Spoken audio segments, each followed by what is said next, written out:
but he had to cancel, so he asked me to step in for him. So what I wanted to talk about today was Arabic language. Before I start, how many of you know how to read and write without understanding Arabic language? Raise your hand if you know how to read or write. No writing. Yeah, even if you're slow without tajweed, it's okay. You can. Everybody can? Okay. Anybody who cannot. This presentation is going to focus on Arabic as a language. You don't have to know anything except how to read. And I'll try to keep it as non-technical as possible. And it'll be fun, inshallah. And at the end, I'll give a quiz. And the quiz will, inshallah, test basic stuff in this presentation that you kind of already know a lot of through this presentation. So how amazing is Arabic language? After this presentation, if I've done my job right, then you will be able to appreciate why Allah subhanahu wa ta'ala chose Arabic as the language of the Qur'an. Bismillahir Rahmanir Rahim, walhamdulillahi rabbil alameen, wassalatu wassalamu ala ashrafil mursaleen, Sayyidina Muhammad, wa ala alihi wa sahbihi ajma'in. Allahumma allimna ma yanfa'una, wanfa'na bima 'allamtana, wa zidna ilman nafi'an ya alimu ya kareem. Ameen ya rabbil alameen. So Arabic is such an amazing language. I can just go on and on and on. I've been teaching it for a long time, and I started writing this small unit in my book on Quranic sciences on Arabic to introduce people to basics of Arabic language in a non-technical manner. And I just keep adding and adding and adding. You can write an entire encyclopedia about how amazing Arabic is. But let's start with something very basic, something very simple, okay? Something that we can all relate to. Arabic loanwords in world languages. If you look at, just take any major world language, just pick any major world language, you'll find that it probably has words from Arabic in it. Most likely it has words from Arabic in it. Here are some words in English that actually come from Arabic. These are called Arabic loan words. So for example, admiral, the naval chief, comes from the Arabic expression Amirul Bahr, Amir of the Al-Bahr, the chief of the sea. So Amirul Bahr, admiral, okay? They took the expression Amirul Bahr and somehow turned it into admiral. There are over 400 words in English. According to some, maybe 1,000 words in English that come from Arabic. Alcohol, al-kuhul. Alcove or al-qubba, the dome. Algebra, of course, al-jabr. Cipher comes from the Arabic word sifr. The word coffee comes from the Arabic word qahwa. Amir, that one's easy, right? It's almost the same. Lemon, laymoon. That one's easy. Some of them sound almost the same, while others go through some changes. Gazelle or ghazal, giraffe or zarafa. Nadir means rare. Saffron is za'faran. Sharbat, sharbah. That one sounds very close. Sugar, sukkar. Sugar comes from Arabic. Syrup comes from sharab. And vizier, which is wazir. That's English, right? Spanish has over 4,000 words from Arabic. Does anybody know why Spanish, can anybody guess why Spanish has so many words from Arabic? Spain, yes, tell me more. What about Spain? Yeah, exactly. For 7 centuries, the Arabs or Muslims ruled Spain. So lots of words. I don't know Spanish, but many of you probably do know Spanish. Here in Texas, I should know Spanish. So the word camisa in Spanish is camis, right? Camis, shirt. Dinero in Spanish, which means, what does it mean in Spanish? Who knows Spanish? Money, right? Comes from dinar. What does dinar mean in Arabic? Gold coin. And specifically, it's about 4.2, 4 1/4 grams of gold. If you're a gold coin, pure gold coin. and then you study that in zakat, right? If you have 20 of those, right, you pay zakat on that, 2.5%. Cafe, kahwa. Spanish has 4,000 words. There's a lot of words. I'm just mentioning just a few important ones or prominent ones. You've got Urdu, which is my native tongue, has thousands of words from Arabic. In fact, when I learned Arabic, my Urdu became better. I started seeing things in Urdu that I didn't see before. I started realizing that there's so many words in Urdu that come from Arabic. If I don't know a word in Urdu, all I have to do is just borrow it from Arabic, plug it in the sentence, it will sound perfectly normal and natural. Persian, they say 40% of the vocabulary in Persian is from Arabic. So, and Turkish, hundreds of words. So if you know Turkish, Persian, Arabic, and Urdu, these 4 languages, if you know 2 or 3 of these, the other one becomes easier to learn because you got a ton of shared vocabulary. Malaysian, 1,800 words from Malaysian. Every Muslim language has words in Arabic. Why do you think that is? Any guesses? Because? Ottoman Empire, possibly. But what about Malaysia? Ottoman Empire didn't reach Malaysia. So why do you think every Muslim language has words in Arabic? Words from Arabic that they have borrowed? Because the Qur'an and a lot of Islamic vocabulary is just when Islam spreads, so the languages become Islamicized. Urdu, my native tongue, became Islamicized. It has a lot of Persian influence in it too. French has 500 words from Arabic. So every major world language has borrowed words from Arabic. Whoops. Now Arabic is a vast ocean.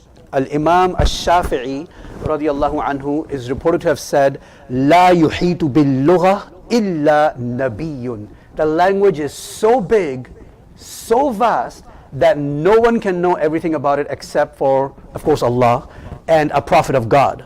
So Al-Imam al-Shafi'i said, "La yuhitu bil-lugha illa nabiyyun."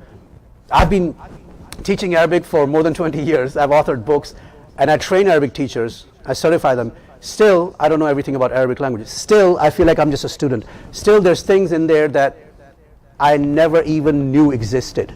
It's a vast ocean. Al-Imam al-Shafi also said something very interesting about Arabic. He said, "Ashabul Arabiyyati jinnul ins, yubsiruna ma la yubsiru ghayruhum." The experts of Arabic language, this is a statement that encourages us to become experts in Arabic language. He said, they're like the jinn of people. He's comparing the experts in Arabic like the jinn of people. What does that mean? He explains, يُبْصِرُونَ مَا لَا يُبْصِرُ غَيْرُهُم. They can see what others cannot see. For me, as an Arabic teacher, I know exactly what he's talking about. He's talking about something called invisible grammar. There's something called invisible grammar, al-mahdhufat, in Arabic. And there's like 70 different types of grammatical functions that could be mahdhuf, deleted, implied, understood by a native speaker, but not stated directly. And that's why if you look at any tafsir of the Qur'an, the mufassir of the Qur'an, first and foremost, explains the Qur'an in Arabic using the Arabic sciences. And there's a lot of hidden words in there that the job of the mufassir is to explicitly state them. So how did the study of Arabic begin? There's a beautiful story that I love to talk about, and this is one understanding of how the Arabic language began. So once upon a time, long time ago, 14 centuries ago, there was a man called Abu al-Aswad ad-Du'ali, and he was a tabi'i, okay, and he was around during the time of Al-Khalifa Ali radiyallahu anhu. And his biography is amazing. Let me just show you quickly some of the bullet points. He is the first Arabic linguist, first grammarian in Islamic history. He became Muslim during the time of Prophet Muhammad sallallahu alaihi wasallam, but he never met him. So he's not a Sahabi. The Sahabi is somebody who became a Muslim and meets the Prophet, right? He met the Sahaba. He was a tabi'i, and he read the Qur'an to Uthman and Ali radiallahu anhu and others. He transmitted the Qur'an. He's a reliable transmitter of the Qur'an, and he's in the chain of some of the qira'at. And he was the first person to introduce dots into the Arabic script. So what happened was, one day he and his daughter were hanging out. He was out there in Iraq, in Basra, the city Basra in Iraq, and it was nighttime. He's looking at the sky. The sky is beautiful. The stars are shining. And his daughter looked at the sky and said to him, "Ma ajmalus sama'i," when she should have said, "Ma ajmalas sama'a." Did you catch that? That was a very subtle difference. Even the Arabs today will not be able to catch it. She said, "Ma ajmalu as-sama'i," when she should have said, "Ma ajmala as-sama'a." A very subtle mistake. Instead of putting a fatha, she put a dhamma, which changed the grammar. In Arabic, see, Arabic is a mathematical language. You change one fatha to a kasra, it goes from active to passive or vice versa. So here's what she said: Ma ajmalu as-sama'i. What is the most beautiful part of the sky? She looked at the sky, and that's what she said, but she did not mean to say that. What she meant to say was, "How beautiful is the sky!" Exclamation mark. So just by changing, you can see here, dhamma and fatha. Subtle difference. The whole sentence changed from an exclamation, which is ta'ajjub, to istifham, question. So her father was an expert in Arabic. He heard, what did he hear? Did he hear a question, or did he hear an exclamation? He heard a question. He didn't hear an exclamation. What did she mean? She meant an exclamation. So he heard a question, so he replied back. He answered her question by saying, "Nujumuha," the stars, it's stars. So she said, no, I wasn't asking a question. I was simply expressing amazement, ta'ajjub. At this point, Abu al-Aswad al-Du'ali started thinking. He realized that there's a problem. This is early Islamic era. Lots of Persians are becoming Muslim, and they don't know Arabic. And Arabic can be a little challenging because it's very mathematical, very precise. There's a verbal morphology that looks like algebraic formulas. In fact, Professor Alan S.K. of California State University, he calls Arabic algebraic. So he started thinking what to do. This is a problem. If enough people start making mistakes in Arabic, and back in the day they were speaking classical Arabic, they were not speaking the modern colloquial Arabic, which, to be honest, I don't even consider that as Arabic. That's, the broken slang. That's not real Arabic. So what did he do? He went straight to the highest authority in the land, the Khalifa, to complain about what? A grammar mistake. So to bring home the point, think about it this way. Imagine you're in London and you're in front of Buckingham Palace and you're a visitor and you make an English grammar mistake, and there's a guard, those guards with the funny tall black hats or whatever. He gets very upset. "How dare you make an English grammar mistake in the land of the British? I'm going to go to the Queen and complain," right? He goes to the Queen and complains to the Queen. What do you think the Queen will do? What do you think she will do? He will not even make it to the Queen. The Queen has better things to do than to sit there and entertain grammar mistakes. So now here we have Ali radiallahu anhu, and look at the time that he's living in. There's a civil war going on. Muslims are fighting Muslims. There are Romans in the western frontier who are ready to kill all the men and take the women and children as slaves. There are assassination attempts on the life of Ali. People want him dead. He's establishing Islamic infrastructure. He's not getting enough sleep. He's working 24 hours a day, 7 days a week. His eyes are red because of lack of sleep. And here comes a man complaining about what? A grammar mistake? What do you expect Ali to do, radiallahu anhu? He would be like, seriously, brother? I've got people who want me dead. I've got a civil war going on. There's wars going on. The whole society is going crazy. And all you can think of is you come to me to complain about a grammar mistake. He didn't say that. He didn't do that. He didn't reject the man. He heard Abu al-Aswad ad-Du'ali and he guided Abu al-Aswad ad-Du'ali. He said, Al-kalimatu ismun wa fi'lun wa harf. Fanhu hadha nahu. He said, every word in the Arabic language is either a noun or a verb or a particle. So go in this direction. So that's how it all began. Abu al-Aswad ad-Du'ali became the first Arabic linguist and teacher. He investigated nouns and verbs and particles in the Qur'an and in the Arabic language. He started formulating rules. He started developing the rules of Arabic grammar and morphology. And that's how the story of Arabic began. It's a beautiful story. Now there's other stories. Some people believe there are other versions, other stories that are also out there. So subhanAllah, I was just amazed how important Ali radiallahu anhu took Arabic to be. And it's not just Ali. Even the Prophet ﷺ didn't like grammar mistakes. When a Sahabi, made a grammar mistake in front of the Prophet ﷺ, the Prophet turned to other Sahaba and said, Arshidu akhakum innahu qad dal. Guide your brother, he has gone astray. The Prophet didn't like grammar mistake.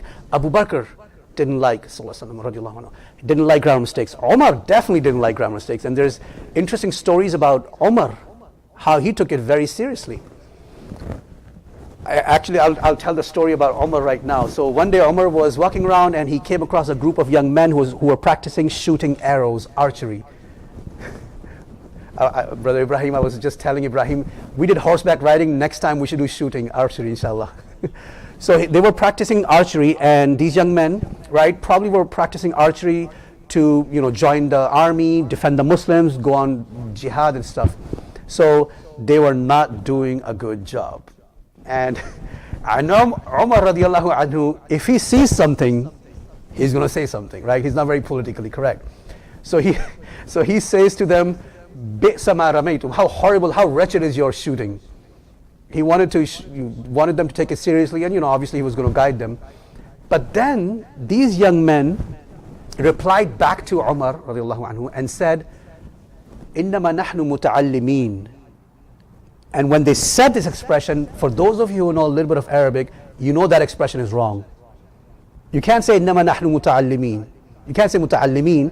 It's a wrong grammatical case. It should be متعلمون. So now Umar got even more upset, and he said, your Arabic mistakes are more severe to me than your shooting archery mistakes.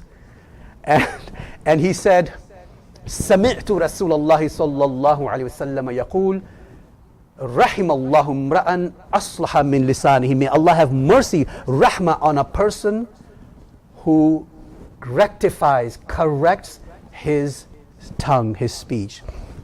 So another really important story with Umar is that Umar, during the time of Umar radiallahu anhu, there was a governor, Abu Musa al-Ash'ari radiallahu anhu. And he was appointed as governor by Umar to Al-Kufa, one of the cities in Iraq. And Abu Musa al-Ash'ari had a scribe who would write official letters in Arabic. So Abu Musa al-Ash'ari told his scribe to write a letter to Umar. This letter better not have any grammar mistakes, right? Because it's going to Umar. But guess what? Abu Musa al-Ash'ari made, not Abu Musa, his scribe made a grammar mistake in the letter. So he said, Min Abu Musa. He should have said, Min Abi Musa. But he said, Min Abu Musa. When the letter reached Umar, Umar got so upset, he wrote back the letter and told Abu Musa al-Ash'ari, fire him. Fire him. That's the nicer version of the story. According to another version of the story, in the old-fashioned, right, in the old days, what was the old-fashioned way of handling? He ordered that he be flogged. Because, why is it so important? Because if you make grammar mistakes in official business letters, you can start wars, you can create major problems. So, Umar radiallahu anhu took Arabic very, very seriously. All the Khulafa al-Rashidin took the Arabic language very seriously. If you look at any righteous person, they love Arabic and they take Arabic language very, very seriously. By the way, if you have any questions, feel free to raise your hand, interrupt. I want this to be an interactive session. Yes, go ahead. Abi is ism majroor. Have you studied that? Yeah, you know marfu, mansoob and majroor? If you haven't, you will. I know you're in that class right now. You will eventually. Think of it this way. It's a preposition. It's an object of preposition. Min is a preposition, harf jar, and abi ism majroor wa alamatu jarhi al-ya li'annahu min al-asma' al-khamsa. If that makes sense, great. If it doesn't make sense, don't worry. It's coming in that in the level 2. So all of these stories that I'm telling you, why am I telling you all these stories? So to encourage you to learn Arabic.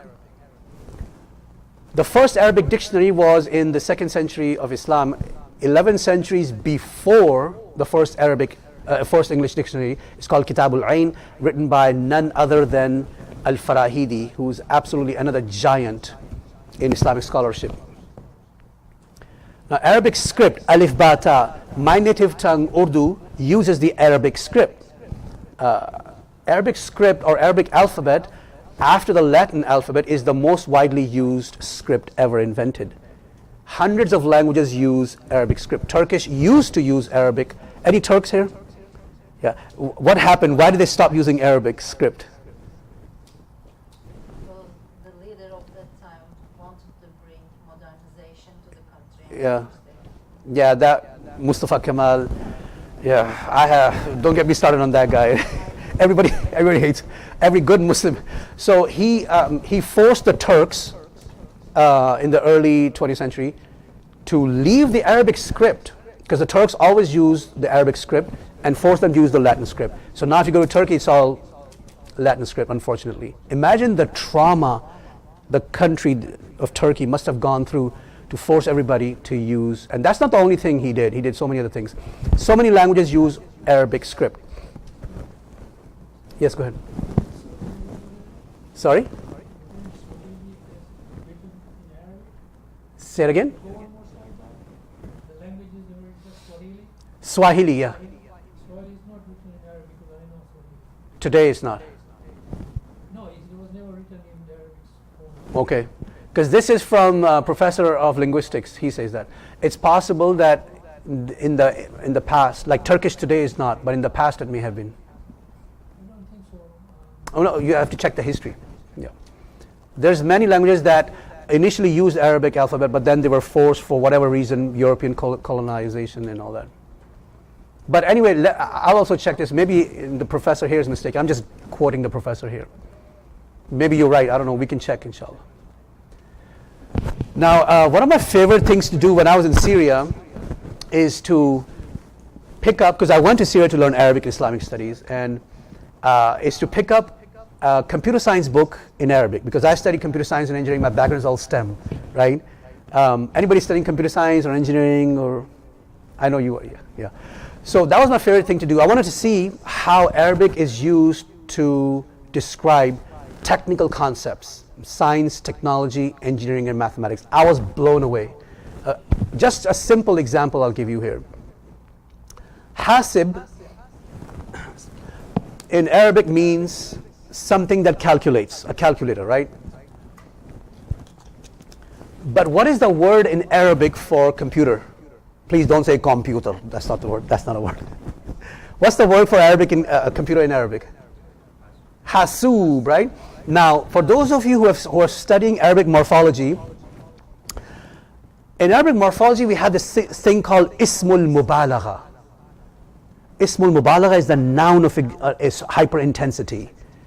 So you have two choices in Arabic. You can say hasib or you can say hasub, which even sounds like there's more to it. Hasub is something or someone that calculates a lot. Now if you look at a CPU, central processing unit, a computer, you can see the CPU processes millions of instructions per second. So to me, the word hasub is more descriptive, more accurate than the word computer in English. That's just one example. I looked up math books, a high school calculus book in Arabic when I was in Syria. In Syria, they were, at least back when I was there, they were still using Arabic to teach science, technology, engineering, and mathematics, and even medicine. But I could see modernization creeping in and Europeanization, and they were slowly starting to leave that, which is unfortunate. But in calculus, right, differentiation, integration, differentiation is tafadul, which is form 6 tafa'ul pattern. I was just blown away how accurately Arabic was used to describe Newton's laws of motion. So they say Arabic is a poetic language, which is true, it is a poetic language, but it can also be very mathematical and very descriptive, more descriptive than English or any other language as far as I can tell. Here's something really interesting that I found in the Bible, okay, Arabic Bible. If you look at the language of Jesus, Isa alayhi salam, what was his language? Who knows what his language was? Aramaic, right? I believe he spoke Aramaic, right? Okay. So if you look at the Arabic Bible, in Matthew 27:46, it says something that almost sounds like Arabic. Now, I do not know if this is true or not. I do not know. We don't know if he said it or not. It seems like he may have said it. But put aside the fact that he said it or not, we're looking at the linguistics only. He said, Eloi, Eloi, lama sabachthani, which in Arabic Bible is written as Ilahi, Ilahi, lima taraktani. My God, why did you forsake me? When they were about to attack him and he was surrounded, according to the story, again, I don't know, we can't confirm whether it happened or not. I'm only looking at the linguistic aspects. Jesus is calling out to God, which proves that he's not God. This is the greatest proof, one of the greatest proofs that he's not God. If he's God, why is he asking God why have you forsaken me? Lima taraktani is the Arabic version. If you look at the Aramaic version, it says Eloi, Eloi, which almost sounds like Ilahi, Ilahi. Lama sounds like lima, which in Arabic means why. Sabachthani, this is the only word that's not in Arabic, but it sounds like Arabic verb. Taraktani, sabachthani. In Arabic Bible, they say shabaqtani. When I read this, I don't know Aramaic. I understood almost all of it, except for the shabaq part. Everything else, I was like, this sounds like Arabic to me. Why? Because Arabic is a Semitic language. Like other Semitic languages, it has a very similar verbal morphology. So it's interesting, I point this out to, whenever I'm talking to Christians, I point this out to them, why is Jesus calling out to God if he's God? For help. He's complaining, why did you forsake me? Why did you leave me? Hebrew, another sister of Arabic, has words that almost sound like Arabic. You just replace the sin with the sheen. We say salam. The Hebrews, what do they say? Shalom or shalom with that accent, right? Shalom. Just replace our sin is their sheen. We say our ha is their ha.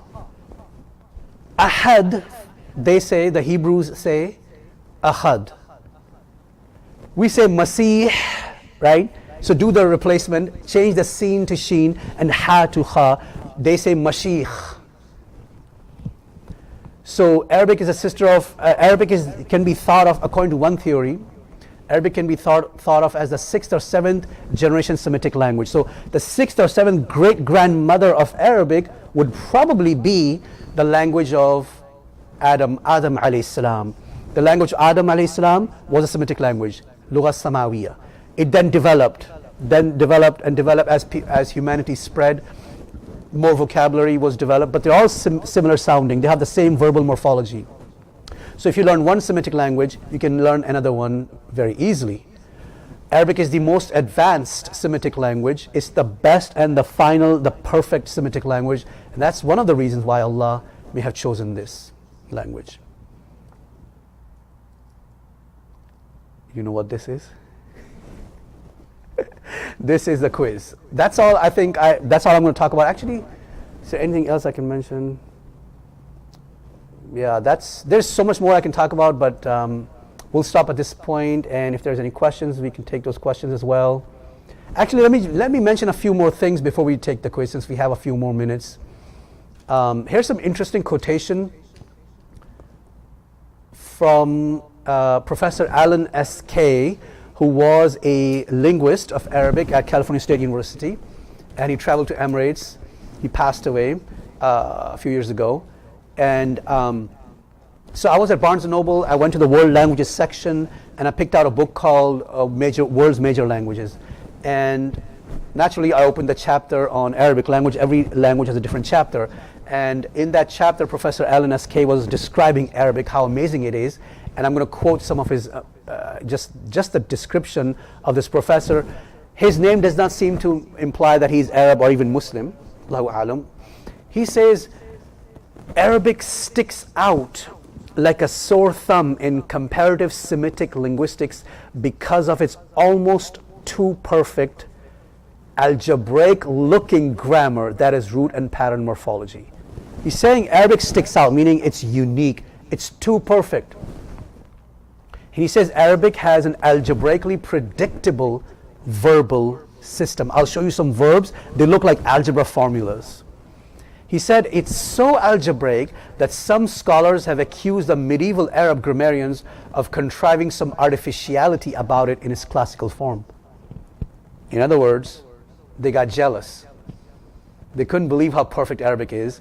And so they came up with, the Orientalist scholars, when they studied Arabic, they couldn't believe how amazing and perfect it is compared to other languages. So they came up with a theory, which is a false theory, but they came up with a theory that says, oh, long time ago, there was a big meeting of all these grammarians in the desert.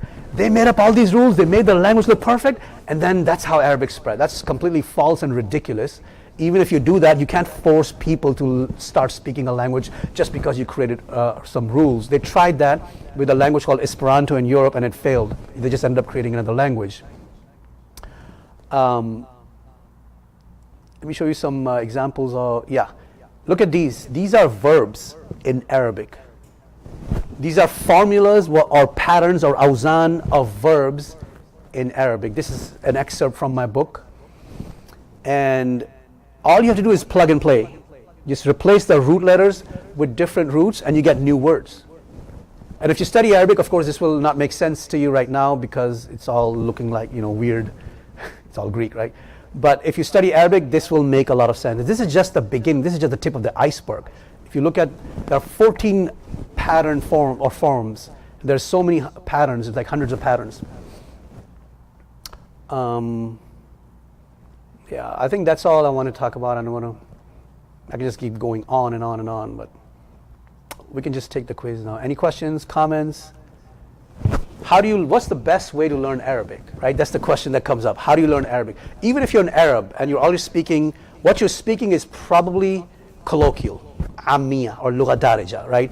If you're Egyptian, you're speaking the Egyptian. By the way, I can't understand Egyptian, more than half of it. It's too tough for me. I lived in Syria for 10 years, so I can understand Syrian, Palestinian, Jordanian, and Lebanon because that region is, I'm familiar with that region. But then you go to Morocco. Morocco is even more different. It's different, right? It's mixed in with Berber. So the languages that the Arabs speak today, the everyday language, that to me is not real Arabic because it contains a lot of mistakes. So Arabs have to break bad habits when they learn classical Fusha Arabic. The non-Arabs have a different challenge. They don't have any bad habits. They can learn it right the first time, but they don't have that much vocabulary. Now, a lot of the colloquial Arabic that you guys know, like Egyptian or Syrian or Palestinian, has a lot of vocabulary. You just have to make minor corrections in tashkil to learn the classical Arabic. But breaking a habit is important for modern Arabs. I encourage modern Arabs to speak in Arabic, and when I say Arabic, I mean real Arabic, classical Arabic, with their wives, their husbands, their children, their families. Try to speak as much as you can in classical Arabic as possible, because it's the earlier scholars said learning Arabic is like a fard. The earlier scholars thought it was fardu kifaya. Later on, the scholars said it's fardu kifaya. When you speak correct Arabic, you are included in the dua of Prophet Muhammad sallallahu alaihi wasallam, who said, "Rahimallahu mra'an aslaha min lisanihi." May Allah have rahmah on a person. Rahmah is translated as mercy, but it's actually much bigger than that. It's a softness in the heart that causes you to do good. May Allah have mercy or rahmah on someone who corrects his or her speech. So I encourage all of you to take the time to learn Arabic. You're never too old to learn Arabic. You can always start speaking. If you're an Arab, start speaking correctly. And if you're not an Arab, you can, Mufti Wasim, the institute here offers a lot of Arabic classes. I also teach Arabic. To learn Arabic, what's the best way to learn Arabic? It depends if you're Arab or non-Arab, right? You start by you find a teacher who's passionate about Arabic language, and you find a curriculum that's proven, the curriculum that has been tried and tested. And you start with basic simple sentences at the conversational level, and then you slowly, gradually build. Now, some people believe you start with grammar. I think it's a mistake to start learning Arabic with grammar. My personal advice, I've been doing it for 20 years, is don't start with grammar if you're new to Arabic. Start with basic, simple, conversational Arabic. Simple sentences, build lots of vocabulary, get used to basic, simple sentences. And then once you have done maybe a year of simple conversational Arabic, simple expressions, you've learned how to express yourself, you've acquired hundreds of words of vocabulary, then if you want to get into Quranic Arabic, then yeah, by all means, you have to get into grammar. I love grammar. I think about grammar every day. I even have dreams about grammar. I look at the grammar of Quran every day. But my advice, don't start learning Arabic with grammar. It's going to be overwhelming, and it's just not the most efficient way. Any questions, comments? All right, so I guess we can start with the quiz now. Let me go to the quiz. So when you say a simple spoken, you mean to say, I went to my house, not in Arabic. Yeah, simple things. Yeah, everyday life expressions. I want to eat this, I had this for breakfast. Simple expressions, conversational. Start with conversational. Here's the QR code. Everyone please try it.